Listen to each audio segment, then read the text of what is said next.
Hello everyone, welcome back to target for IQ. मेरा नाम है Vaibhav and new CrPC that is BNSS की series में आप सभी का स्वागत है। तो अभी तक हमने मतलब सेक्शन 1 कर लिया था। सेक्शन 2 हमारा जो कि बात करता है डेफिनेशन की, वहां तक हमने चार्ज तक कंप्लीट कर लिया था, यानी सब क्लॉज एफ तक हो गया था। आज हम स्टार्ट करते हैं जी से, जो कि बात करता है कॉग्निजेबल ऑफेंस कि ये कॉग्निजेबल ऑफेंस होता क्या है। Means an offence for which and अच्छा, पहले स्टार्ट करने से पहले आप मुझे ये बताइए कॉग्निजेबल ऑफेंस और कॉग्निजेबल केस में क्या डिफरेंस है। जिसने पहले से सीआरपीसी पढ़ रखी है उसको पता होगा, और शायद ना भी पता हो, और जो नए स्टूडेंट्स हैं जिन्होंने अभी स्टार्टिंग में अपनी करी है प्रिपरेशन, उनसे भी पूछता हूँ कॉग्निजेबल ऑफेंस और कॉग्निजेबल केस में क्या डिफरेंस है।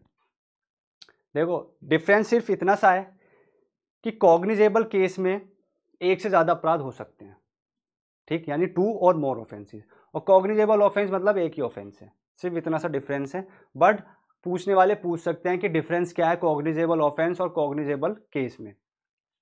तो जो cognizable offence means offence for which and cognizable case means case in which police officer may in accordance with the first schedule और under any other law for time being in force arrest without warrant. यानी कि cognizable offence वो offence होता है जिसमें police के पास ये authority है कि आपको अरेस्ट कर सकते हैं विदाउट वारंट, यानी कि मजिस्ट्रेट के पास जाने की जरूरत नहीं है, परमिशन लेने की जरूरत नहीं है कि मजिस्ट्रेट साहब हमें परमिशन दे दो कि हमें XYZ नाम के इंसान को अरेस्ट करना है। नहीं, क्यों जरूरत नहीं है? क्योंकि वो एक कॉग्निजेबल ऑफेंस है। कॉग्निजेबल ऑफेंस में पुलिस के पास ये पावर दी गई है सीआरपीसी में कि अगर कोई ऑफेंस हुआ और वो भी कॉग्निजेबल, तो पुलिस ऑफिसर के पास पावर है, आप अरेस्ट कर सकते हो विदाउट वारंट। ठीक, तो ये एक होता है कॉग्निजेबल ऑफेंस। फिर एच में पढ़ते हैं हम कंप्लेंट। पुरानी सीआरपीसी में हम कंप्लेंट कहां पढ़ते थे? डी में, सब क्लॉज डी में, बट अब हम पढ़ रहे हैं एच में। तो ये याद रखना है, complaint means any allegation made orally और इन राइटिंग। तो पहली बात तो अगर मीन्स में क्वेश्चन आ गया तो एसेंशियल बन जाएगा कि हम कंप्लेंट ओरली भी कर सकते हैं और लिखित में भी कर सकते हैं, कि हम घर से ही लिख कर लिया है कंप्लेंट तब, या फिर हम जाकर ही खुद अपने वर्बली कंप्लेंट कर सकते हैं। किसको कंप्लेंट करनी है? मजिस्ट्रेट को। कौन सा मजिस्ट्रेट है? एग्जीक्यूटिव है या जुडिशियल है? ये जुडिशियल मजिस्ट्रेट है, ना कि एग्जीक्यूटिव। ठीक, तो हम जुडिशियल मजिस्ट्रेट के सामने चाहे ओरली या चाहे राइटिंग कंप्लेंट कर रहे हैं। क्यों कर रहे हैं? हमारा ऑब्जेक्ट क्या है कंप्लेंट करने का? जिससे कि जो मजिस्ट्रेट साहब हैं वो एक एक्शन ले सकें। ठीक, कंप्लेंट गए करने, चाहे मौखिक तौर से गए हों या लिखित तौर से, मजिस्ट्रेट के सामने गए, और मजिस्ट्रेट, हमारी इंटेंशन क्या थी कंप्लेंट करने की? जिससे जो मजिस्ट्रेट साहब हैं वो एक एक्शन स्टार्ट कर दें सीआरपीसी के अंडर में, जो उनको पावर दे रखी है। किसके खिलाफ? एक पर्सन, चाहे वो नोन हो या अननोन हो। जैसे सपोज मैं गया मजिस्ट्रेट के सामने कि XYZ नाम का इंसान ने ये ऑफेंस किया है, या ये मेरे अगेंस्ट हुआ या किसी के अगेंस्ट उसने ऑफेंस किया है। ठीक, अब बात आती है XYZ को क्या मैं जानता था या मैं नहीं जानता? तो दोनों ही सिचुएशन में हम कंप्लेन कर सकते हैं, चाहे वो उसको मैं जानता हूं या ना जानता हूं। तो यहां पे यही लिखा है, वेदर नोन, चाहे आप जानते हो, या अननोन, चाहे आप ना जानते हो। क्या, किस लिए? कि उस बंदे ने एक ऑफेंस किया है, he has committed an offence. ठीक, मैं मजिस्ट्रेट के सामने जाऊंगा एक कंप्लेंट करने, कंप्लेंट मैं राइटिंग में भी कर सकता हूं, कंप्लेंट मैं ओरली भी कर सकता हूं जुडिशियल मजिस्ट्रेट के सामने। किसके अगेंस्ट करूंगा? XYZ नाम के इंसान के, चाहे मैं उसको जानता हूं चाहे मैं उसको ना जानता हूं। कंप्लेंट क्यों करनी है? जिससे कि हमने जो मजिस्ट्रेट साहब हैं वो एक्शन ले सकें उस व्यक्ति के खिलाफ। ठीक, but does not include A police report. ये जो कंप्लेंट है ना, ये जो कंप्लेंट है, इसमें हमारी पुलिस रिपोर्ट इंक्लूड नहीं होती। तो ये आपका प्रीलिम्स का क्वेश्चन बता रहा हूं, प्रीलिम्स से पूछा जा सकता है, इवन पूछे हुए भी क्वेश्चन है ये, कि क्या कंप्लेंट में पुलिस रिपोर्ट इंक्लूड होती है? Answer is no. ठीक, क्यों? क्योंकि यहां पर एक्सप्रेसली बताया गया है complaint does not include police report. अब बात करते हैं एक्सप्लेनेशन में क्या लिखा है। एक्सप्लेनेशन में लिखा है report made by police officer in a case which discloses after investigation. पहली बात, the commission of non cognizable offence, I am sorry दिख नहीं रहा होगा, थोड़ा दूसरा मार्कर ले देता हूं, the commission of non cognizable offence. तो यहां पे ना दो चीज को ध्यान रखना है कि अगर पुलिस ऑफिसर ने कोई इन्वेस्टिगेशन स्टार्ट कर दी, इन्वेस्टिगेशन दो तरीके से स्टार्ट होती है, या तो मजिस्ट्रेट की परमिशन के साथ या विदाउट मजिस्ट्रेट्स परमिशन। ठीक, तो सपोज पुलिस ने इस एक्सप्लेनेशन में मजिस्ट्रेट की परमिशन के बिना इन्वेस्टिगेशन शुरू कर दी। इट मींस पुलिस ऑफिसर को क्या लगा कि कोई कॉग्निजेबल ऑफेंस हुआ है, तभी तो मजिस्ट्रेट की इंफॉर्मेशन नहीं ली। तो अगर कॉग्निजेबल, उनके अकॉर्डिंग, पुलिस ऑफिसर्स के अकॉर्डिंग अगर कॉग्निजेबल ऑफेंस हुआ है और पुलिस ने अपनी इन्वेस्टिगेशन शुरू कर दी, ठीक, शुरू करने के बाद उनको ये लगा कि यार ये जो ऑफेंस था ना जिसमें हम सोच रहे थे कि कॉग्निजेबल ऑफेंस हुआ है, वो तो नॉन कॉग्निजेबल ऑफेंस है। समझ रहे हो? पुलिस ने सोचा कि जो व्यक्ति मुझे एफआईआर या जो इंफॉर्मेशन देने आया है वो एक कॉग्निजेबल ऑफेंस है, और पुलिस ने क्या कर दी, क्योंकि पुलिस का राइट है, पुलिस ने मजिस्ट्रेट की परमिशन नहीं ली और अपनी इन्वेस्टिगेशन शुरू कर दी। ड्यूरिंग द इन्वेस्टिगेशन, इन्वेस्टिगेशन खत्म नहीं हुई, यानी इन्वेस्टिगेशन के ही दौरान पुलिस ऑफिसर्स को लगा कि वो जो इंफॉर्मेशन थी वो कॉग्निजेबल नहीं थी, वो तो नॉन कॉग्निजेबल थी। ठीक, तो अगर ऐसा कुछ है, यानी उनकी जो रिपोर्ट बनेगी, पुलिस ऑफिसर इन्वेस्टिगेशन के बाद एक रिपोर्ट बनाते हैं, तो ऐसी सिचुएशन में जब उनको लगता है कि हाँ ये जो ऑफेंस था वो कॉग्निजेबल नहीं नॉन कॉग्निजेबल था, ऐसे जब उनको लगता है और वो जो अपनी रिपोर्ट सबमिट करते हैं, तो वो जो रिपोर्ट है हम उस रिपोर्ट को कंप्लेंट मानेंगे। यहां हमने क्या पढ़ा था, कंप्लेंट कौन करेगा, एक व्यक्ति, पर्सन। ठीक, एक्सप्लेनेशन क्या बोल रहा है कि अगर पुलिस रिपोर्ट कब कंप्लेंट बन जाएगी, यानी पुलिस रिपोर्ट को हम कब कंप्लेंट मानेंगे, हम तब मानेंगे इन्वेस्टिगेशन स्टार्ट कर दी, उन्हें लगा कॉग्निजेबल ऑफेंस है, बट जब इन्वेस्टिगेशन शुरू करी उस ड्यूरेशन में उन्हें पता चला कि ये कॉग्निजेबल नहीं नॉन कॉग्निजेबल ऑफेंस है, तो उनकी रिपोर्ट को हम कंप्लेंट मान लेंगे। ठीक है, and police officer by whom such report is made shall be deemed to be complainant, और वो जो पुलिस ऑफिसर है हम उसको कंप्लेनेंट मान लेंगे, उसकी रिपोर्ट को मानेंगे कंप्लेंट, और जो व्यक्ति है जो पुलिस ऑफिसर है उसको मानेंगे कंप्लेंट इसने करवाई है, कंप्लेनेंट है ये। ठीक, ये सेक्शन काफी इंपॉर्टेंट है, इसमें से 2-3 क्वेश्चन बन जाते हैं आपके प्रीलिम्स में, तो ध्यान से पढ़ना है, क्योंकि पुलिस रिपोर्ट जनरली तो कंप्लेंट नहीं मानी जाती, बट एक्सप्लेनेशन बता रहा है ना कब मान सकते हैं। समझ रहे हो? पहले तो ये समझना है कि भाई पुलिस रिपोर्ट कंप्लेंट नहीं होती, ये प्रीलिम्स से क्वेश्चन पूछेंगे क्या पुलिस रिपोर्ट कंप्लेंट हो सकती है, हमें आंख बंद करके करना है, नो, बट प्रीलिम्स में घुमा के पूछ सकते हैं कि कब हम पुलिस रिपोर्ट को कंप्लेंट मानेंगे, तब मानेंगे जब उनको लगता है कि भाई कॉग्निजेबल ऑफेंस हुआ था बट बाद में उन्हें रियलाइज हुआ कि ये नॉन कॉग्निजेबल ऑफेंस है, तब वो रिपोर्ट एक कंप्लेंट बन जाएगी और पुलिस ऑफिसर्स बन जाएंगे कंप्लेनेंट। आई होप समझ में आया होगा। यहां ये एक ऐसा सेक्शन था जिसमें बच्चे कंफ्यूज हो जाते हैं। ठीक, इसके बाद हम पढ़ते हैं इलेक्ट्रॉनिक कम्युनिकेशन। ये नया डेफिनेशन इंक्लूड हुई है, 5 डेफिनेशंस इंक्लूड हुई थी, मैंने स्टार्टिंग में बताया था, 4 हमने पढ़ ली थी, ये 5वीं है इलेक्ट्रॉनिक कम्युनिकेशन। तो इसमें लिखा है means the communication of any written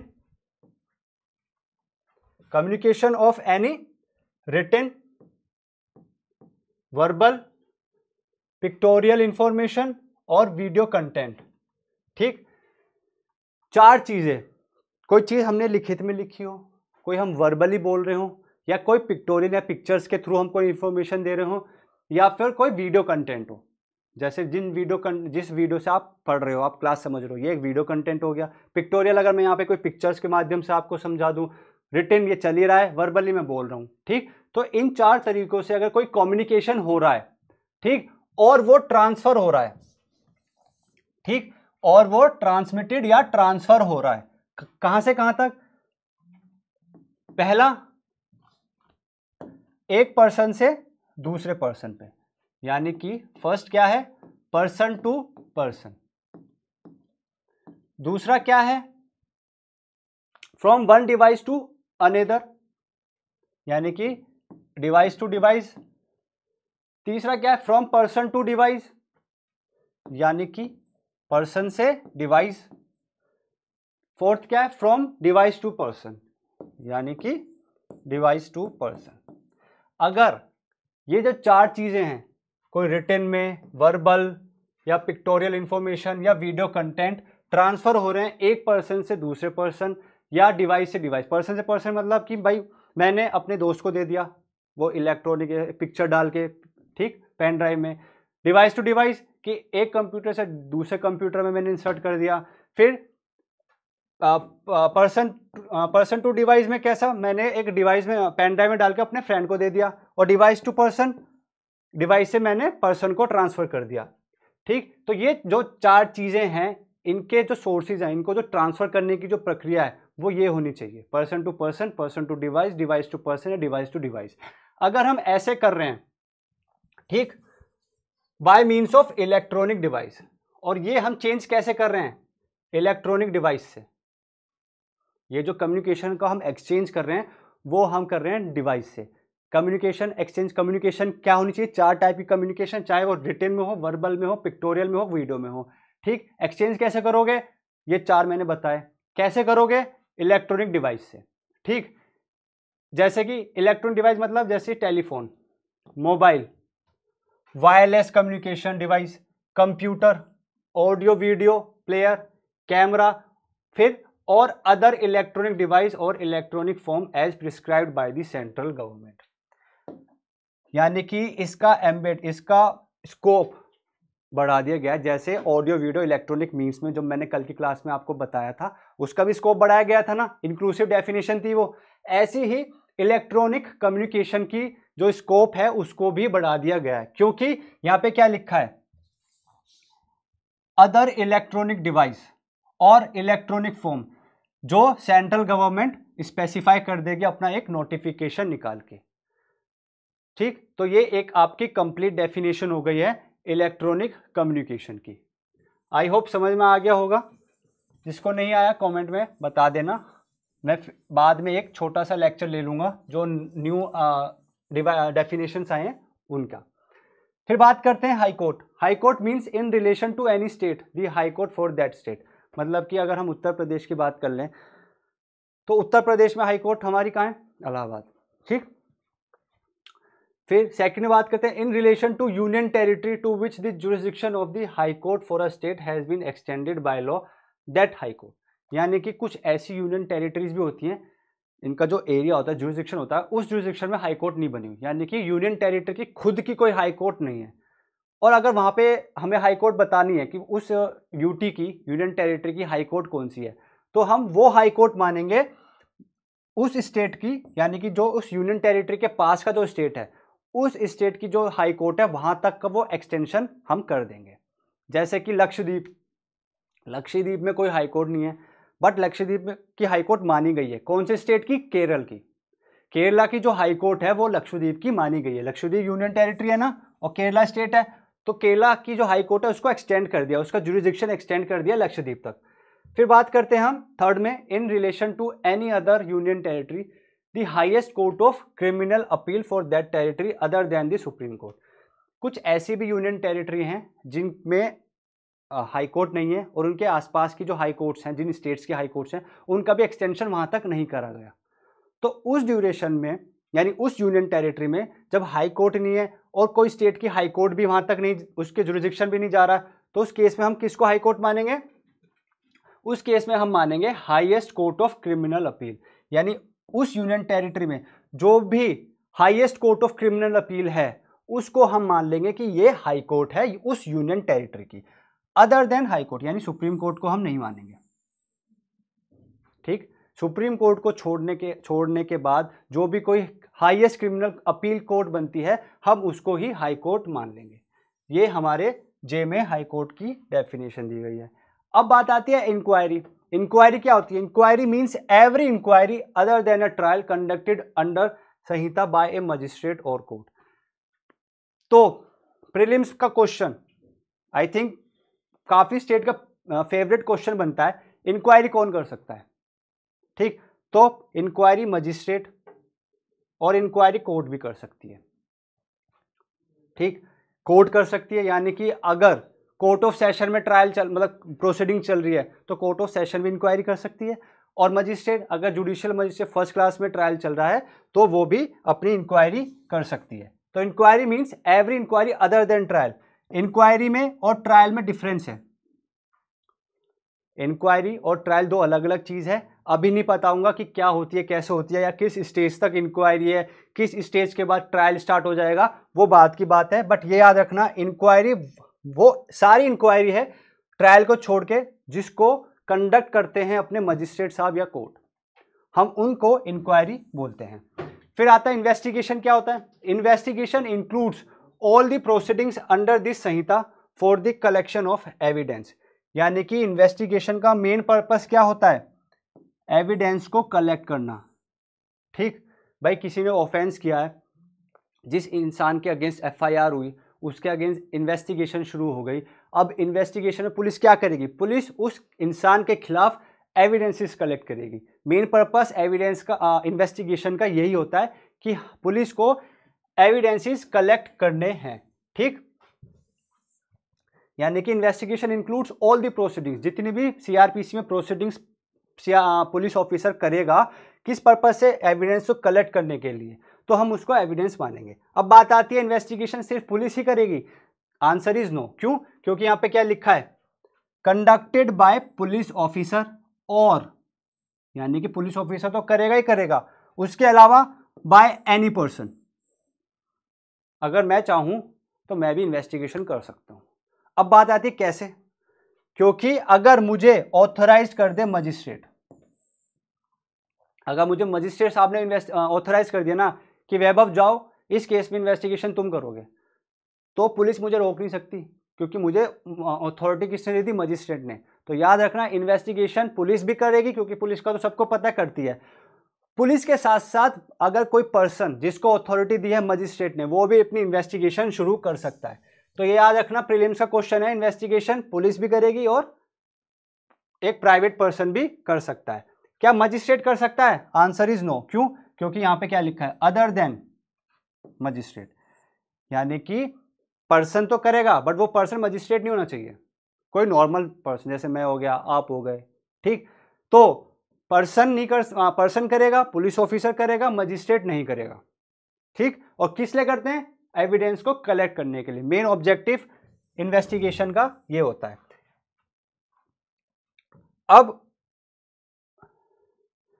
next है, आज बस हम जुडिशियल प्रोसीडिंग तक क्लास रखेंगे। इसमें लिखा है includes any proceeding in the course of which evidence is और may be legally taken on oath. ये याद रखना, जब भी जुडिशियल प्रोसीडिंग होगी उसका ऑब्जेक्ट क्या होगा? जो आप एविडेंस दे रहे हो या ले रहे हो वो ओथ पर होगी। ठीक, यानी कि इट इंक्लूड्स एनी प्रोसीडिंग, जो कोर्ट के समक्ष प्रोसीडिंग चलेगी और उसमें जो एविडेंसेस होंगे वो ओथ पर होंगे, उस चीज को हम बोलते हैं जुडिशियल प्रोसीडिंग। ठीक, आई होप समझ में आया होगा कि मैंने आज क्या क्या समझाया। जिसको कुछ भी डाउट हो कमेंट में अपना कमेंट छोड़ देना, हम एक छोटी सी या तो किसी शॉर्ट के थ्रू या छोटी सी यूट्यूब पे क्लिप बना देंगे और समझा देंगे। नेक्स्ट वीडियो में मिलते हैं जिसमें हम लोकल जुरिसडिक्शन से अपनी क्लास स्टार्ट करेंगे। Thank you.